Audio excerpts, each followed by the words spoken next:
जन्म जीवन मरण अनादि परम कारण ताहाते गढ़ुची भांगुची शून्य स्थान करी पूरण पाप धोई जीव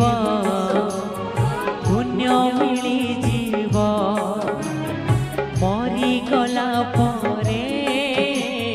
मुक्ति मिली जीव पाप धोई जीव पुण्य मिली जीव मरी गला परे सरग को जीव